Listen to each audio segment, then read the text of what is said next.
બનાસકાંઠા જિલ્લામાં છેલ્લા ઘણા સમયથી પાણીના તળ ઊંડા જવાના કારણે ખેડૂતોને ખેતીમાં ભારે મુશ્કેલીનો સામનો કરવો પડી રહ્યો હતો, પરંતુ છેલ્લા 5 વર્ષથી બનાસકાંઠા જિલ્લાના ખેડૂતો વરસાદી પાણીનો સદુપયોગ કરી બંધ પડેલા કૂવા રિચાર્જ કરી રહ્યા છે।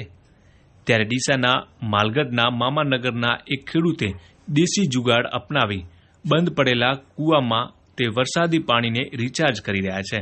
આ ખેડૂતે કયો જુગાડ અપનાવ્યો અને કેટલો ખર્ચ કર્યો, કઈ રીતે વરસાદી પાણીને જમીનમાં ઉતારી રહ્યા છે, આવો જાણીએ।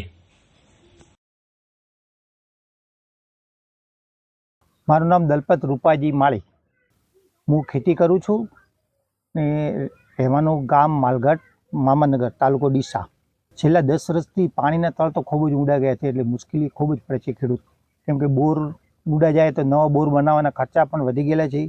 નીચેથી પાણી આવે, મોટરો પણ મોટી લગાવવી પડે છે, હોર્સ પાવરો વધારે લેવા પડે છે, એ મેન્ટેનન્સ ખર્ચ પણ વધે છે, એટલે મુશ્કેલી તો બહુ જ વધી ગયેલી છે। પહેલાં તો નદી પાણી ચાલતું ત્યારે કૂવામાં ચાલતા હતા, એના પછી 400, 450 ફૂટના બોર બન્યા, પછી લોકોએ 800 ફૂટના બનાવ્યા, હવે તો 1200 થી 1300 સુધી લોકો પહોંચી ગયા। પાણી નીચેનું પાણી આવે છે એ થોડું કે જે સારવાળું પાણી આવે છે એનાથી ખેતીને ઉપજમાં ફરક પડે છે ને જગ્યા કડક બને છે। અમે એવો ઉપાય કર્યો છે તો કે ખેતીમાં જે ઢાળનો ભાગ હતો ને ત્યાં નાનો દેશી જુગાડ કર્યો, ઓછા ખર્ચે બને એવું ને જાતે કરી શકે એવું, તો એ રીતે કરીને બોરમાં પાણી જાય ને ખેતરમાં પણ પાક બચે ને પાણીના લેવલ પણ ઊંચા આવે, એના માટે આવો દેશી જુગાડ કર્યો છે અમે।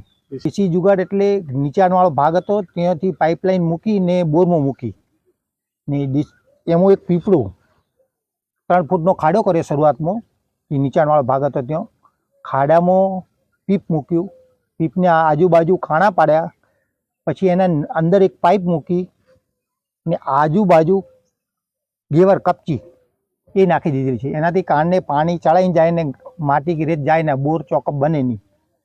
આમાં કેટલો ખર્ચ? આમાં બિલકુલ ઓછા ખર્ચમાં બની જાય, 5000 અંદર ખર્ચમાં પતી જાય।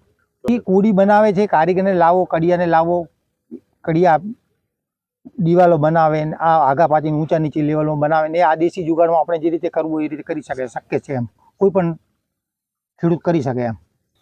અમારે હાલ 11 વીઘામાં પાણી ભરાયેલું હતું, તમામ પાણી આ બોરમાં જતું રહ્યું પાણી, દરેક હાલ દેખો છો ખેતરમાં પાણી બધું બોરમાં ચાલુ છે। કેટલા વર્ષથી આ કાર્ય કરો છો? અમે આગળની આ વર્ષે જ કર્યું નવું કાર્ય, કે પાણી નીચે જાય છે અને પાણી કોઈ કારણોસર ઊંચા આવે ને હું તો બીજા ખેડૂતોને પણ સલાહ આપીએ કે ખેતી નષ્ટ ન થાય ને પાણીનું લેવલ પણ અધર આવે। દરેક ખેડૂતોને જાણ કરવું કે આ રીતનો ઉપાય કરે કે પાણીનું જળ જાળવાઈ રહે। પાણી છે તો ખેડૂત છે ને આ પરવીનભાઈના માર્ગદર્શન હેઠળ બધું આ કામકાજ થાય છે।